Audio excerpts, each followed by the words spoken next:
जय हिंद दोस्तों, मैं हूं मेजर गौरव आर्य और आप देख रहे हैं मेजरली राइट।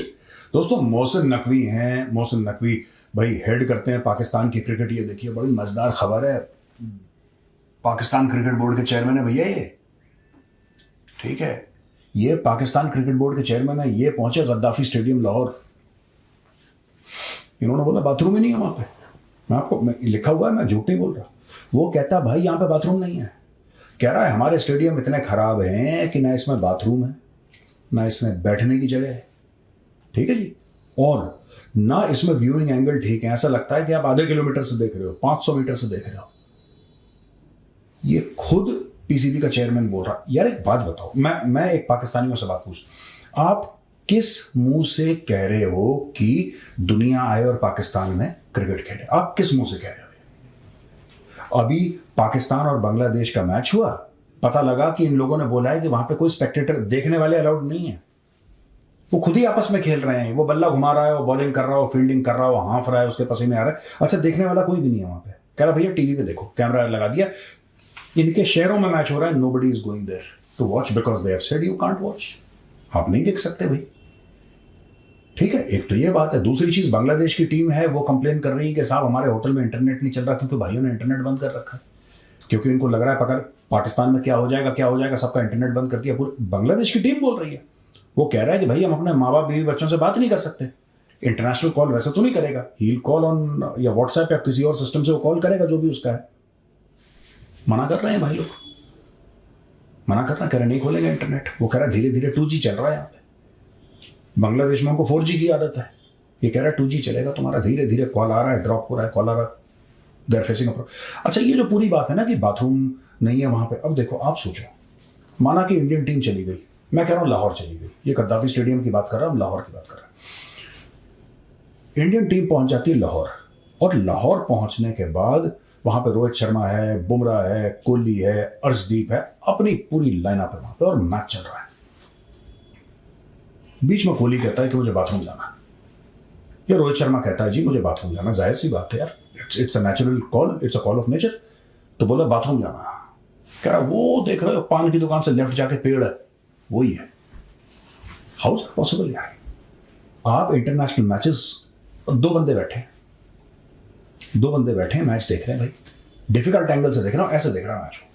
जिसने बोला ना एंगल खराब है, दो बंदे मैच देख रहे हैं। अब सोचो, दो बंदे मैच, एक कोई बाथरूम, स्पेक्टेटर है ये।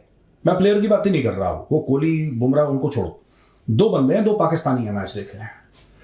वो कह रहा भाई मुझे बाथरूम आ रही। कह रहा है यहाँ पे बाथरूम नहीं है, रुक जा अभी 4 ओवर बाकी है। कह रहा भाई मुझे बाथरूम जाना है, अर्जेंट है। कह रहा नहीं रोक, 3 ओवर बाकी है। वो कह रहा भाई बाथरूम जाना है मुझे। कह रहा है रोक, अभी 1 ओवर बाकी है, रोक। कह रहा नहीं भाई मुझे अब तो बाथरूम जाना ही जाना है, इमरजेंसी है। कह रहे हैं 2 बॉलें हैं, रुक। और फिर वो कहता है सुन अब चले जा, मैच हो गया। वो कहता भाई मेरा भी हो गया, अब कहीं जाने की जरूरत नहीं, बैठे रहो। इन पाकिस्तानियों को बड़ा दुख है कि इंडिया मना कर रहा है। सिक्योरिटी वक्योरिटी छोड़ दो यार, सिक्योरिटी कंसर्न्स को मारो गोली। आप ये देखो कि इंडिया की टीम वहां पे, मैं और किसी टीम की बात क्यों करूं यार, मेरा क्या लेना देना और किसी टीम से। इंडिया की टीम जा रही है, इंडिया की टीम के लिए टॉयलेट नहीं है वहां पे। मैं तो अपनी टीम की बात करूंगा। आप एक बार स्टेडियम के अंदर घुस गए, आप रोके रहो भाई, 6 घंटे मैच चलेगा, 6 घंटे रोके रहो। ठीक है, अब वो कहते हैं कि हमें मार डालेंगे। जावेद मिर्जाद कहता है कि जिंदगी और मौत अल्लाह के हाथ में। वो ऐसी ऐसी डोज दे देता है इनको। वो कहता है तुम बाथरूम नहीं कर सकते, वो कहता है तुम मर जाओगे, कोई दिक्कत नहीं है, बम फूट जाएगा, ये तो जिंदगी और मौत अल्लाह के हाथ में। वो कहता है तुम रोक के रखो। ये अब मैं आपको बताता हूं ना क्यों इनको दुनिया भर की प्रॉब्लम है। मैं आपको एक और चीज बताता हूं। पाकिस्तान में, अब लोग कहेंगे साहब आप पाकिस्तान बैशिंग कर रहे हैं, देखो इंडिया से खबर आई है कि एक हफ्ते के अंदर 20 डील हुई हैं और $395 मिलियन का फंडिंग आई है स्टार्टअप के लिए। एक हफ्ते के अंदर, ओनली 7 डेज। 7 डेज में आप 5 डेज ही मानो यार, 2 दिन तो वीकेंड होता है, सैटरडे संडे। $395 मिलियन 20 डील हुई हैं, स्टार्टअप शुरू हुए हैं। जो कि वो कह रहे हैं कि एंजल टैक्स एक यूनियन बजट में जो पहले लेते थे वो हटा दिया, अबॉलिश कर दिया। सरकार ने बोला कि हम टैक्स लेंगे ही नहीं, तो अचानक जंप हुआ और इंडियन स्टार्टअप्स ने पैसा रेज करना शुरू करा जुलाई के महीने में। अभी तो अगस्त चल ही रहा है, तो ये डेटा जुलाई का है। जुलाई के महीने में 1.03 बिलियन मिला और सिर्फ एक हफ्ते में यह था 395 मिलियन यूएस डॉलर इंडिया में। वहां पे पाकिस्तान से खबर है कि साहब फैसलाबाद में 100 फैक्ट्रियां बंद हो गई। द न्यूज.pk, ये पाकिस्तानी अखबार से मैं उठा के खबर आपके सामने ला रहा हूं। ये पाकिस्तानी न्यूज़पेपर कह रहा है कि 100 फैक्ट्रियां, इंक्रीज्ड एनर्जी टैरिफ, इन्होंने रेट इतने बढ़ा दिए, पर यूनिट कॉस्ट इतनी बढ़ा दी कमर्शियल कि फैक्ट्री वालों ने ताला लगा दिया। कह रहा भाई साहब, या तो हम सामान बना लें, या हम तनख्वाहें दे दें, या हम बिजली का बिल दे दें। ये तीनों काम नहीं कर पाएंगे, इसमें आप चूज एंड पिक कर लो कि क्या करना है। सरकार ने बोला देखो बिजली का बिल तो तुम्हें देना पड़ेगा, उन्होंने बोला ठीक है फिर थैंक यू, सब लोगों को करो फारिग। 100 फैक्ट्रियां बंद हो गई। ये पाकिस्तान है जिसमें से ये खबर आनी चाहिए थी कि साहब 100 नई फैक्ट्रियां खुल गई हैं इस महीने में।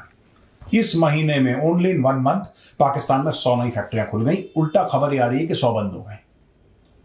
राइट, 100 फैक्ट्रियां बंद हो गई। अब आप समझ लो 100 फैक्ट्रियों में कितने हजार, टोटल की बात कर रहा हूं, पाकिस्तान में नॉर्मली फैक्ट्रीज बड़ी छोटी छोटी होती हैं, स्मॉल स्केल टाइप की। इनके यहाँ बड़ी फैक्ट्रियां नहीं होती जैसे इंडिया में होती है। पाकिस्तान वेरी स्मॉल फैक्ट्रीज, 4 कमरों की एक फैक्ट्री है, छोटी सी मशीन लगी है, 2-3 लोग आ रहे हैं वहां पे काम कर रहे हैं, उस टाइप की फैक्ट्रीज। अब टोटल अगर मैं 100 फैक्ट्री बताऊंगा तो 100 फैक्ट्रियों में यार हजारों लोग तो होंगे कम से कम। हम मान के चलते हैं कि 100 फैक्ट्रियों में 1000 लोग तो होंगे। अब हजारों लोग इनके अचानक बेरोजगार हो गए बिकॉज फैक्ट्रियां इनकी हो गई हैं बंद। और क्लोजर्स हैव लेफ्ट बिटवीन, ओ भाई साहब जी, इसमें तो सारी डिटेल दे रखी है, मैंने तो देखा ही नहीं था ये। 1.5 लाख से लेकर 2 लाख, मैं कह रहा हूं कुछ हजार नहीं, 1.5 लाख से 2 लाख वर्कर अनएम्प्लॉयड हो गए फैसलाबाद, सिर्फ फैसलाबाद में, क्योंकि सरकार ने इतना ज्यादा पैसा बढ़ा दिया। जो यूनिट रेट होती है ना बिजली की, वो भाई इतनी ज्यादा कर दी आईएमएफ के कहने पे, क्योंकि खुद के कर्म ऐसे ना। आईएमएफ भी इसमें बेचारा क्या करे, इनके खुद के कर्म ऐसे हैं, इन्होंने रेट बढ़ा दिया। यहां पे पाकिस्तानियों को ये नजर नहीं आ रहा कि अगर कोहली आएगा तो जाएगा कहां। ठीक है, अर्शदीप है, कोहली है, अपना रोहित शर्मा है, बुमराह है, और कितने कितने लोग हैं। ये जब आएंगे तो जाएंगे कहां? उनके जाने की कोई जगह नहीं है। लेकिन इनके दिल में फिलिस्तीन है। देखो प्रॉब्लम पाकिस्तानियों के साथ यह है कि इनके बेसिक्स गड़बड़ है, लेकिन जो इनका हौसला है वो फिलिस्तीन से कम में मानता नहीं है। फिलिस्तीन से कम में ये लोग मानते नहीं है। कश्मीर तो बगल में है ना इनके, ज्यादा दूर है नहीं इनके कश्मीर, तो कश्मीर से इनका जोश और वलवला ऐसे उठता है और वो जाके गिरता है सीधा फिलिस्तीन में। स्टेडियम में बाथरूम बना लेते, चला जाता बेचारा कोहली भी, कोई भी हो यार, any player, why only Kohli, any player चला जाता नहीं। अच्छा, फ्रंटियर वर्क्स ऑर्गेनाइजेशन को बोला, this is what is wrong in Pakistan. Frontier works organisation के लिए मोहसिन नकवी साहब कह रहे हैं कि they will make world class. यार तुम क्या बच्चों वाली बात कर रहे हो? ये फौजी कंपनी है, तुमने फौजी कंपनी को ठेका दे दिया, तभी तुम्हारी फौज का इतना बेड़ा गर्क है। वो काम धंधों में लगी हुई है यार, वो बिजनेस में लगी हुई है। मैं बोल रहा हूं इनका जनरल आसिम मुनीर गल्ले पे बैठा है यार। General Asim Munir cash box के ऊपर बैठा है भाई।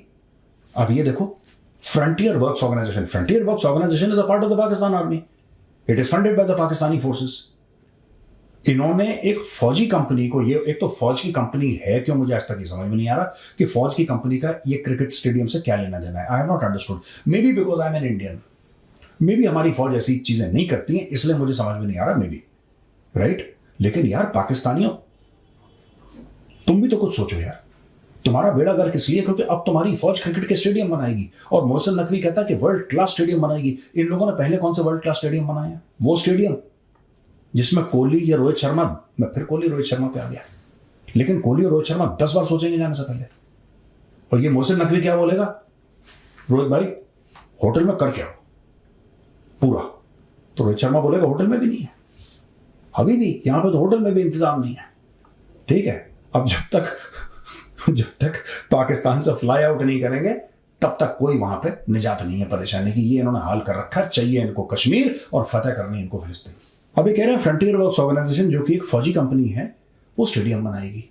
इसी फौज ने पाकिस्तान की वर्ल्ड कप की टीम को ट्रेन करा था। ये देखो फोटो, ये फोटो देखो, हाथ ऊपर करके, क्यों हाथ ऊपर करके भाग रहे हैं पहाड़ के ऊपर? ये सरेंडर की मुद्रा है भाई, ये सरेंडर की मुद्रा है कि आप इस तरीके से सरेंडर करना। ये यूएसए से कुट के आ गए वहां पे, क्योंकि इनकी ग्रेट पाक आर्मी, जो कि नंबर 1 आर्मी है दुनिया की नंबर 1 है।